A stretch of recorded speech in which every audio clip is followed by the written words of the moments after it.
Well, curiosity got the better of me, so I decided to pull the mag apart anyway. That rattling noise was caused by this little gray thing. It came loose, goes on this shaft, that little shaft. It was just wobbling around there. I don't know what this is actually for. It goes on the shaft of that little gold gear in there. If you notice here, I go to wind this wheel, and nothing spins. I'm going to rip it apart further and see if I can see why. Well, I pulled it apart further and figured out what was wrong. One of these little plastic ears broke off of this shaft, and both ears need to be on there so this part of the spring can hook in there.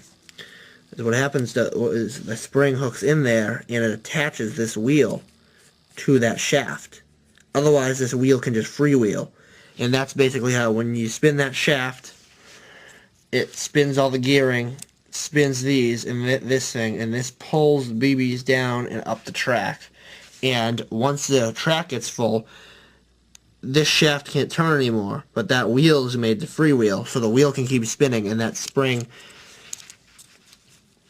will basically wind itself up. So then it will slowly wind and pull more BBs down by itself and keep feeding BBs up for a little while until you have to wind it again.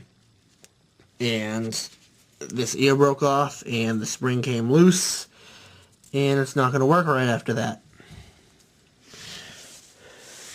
And I found 2 BBs in there.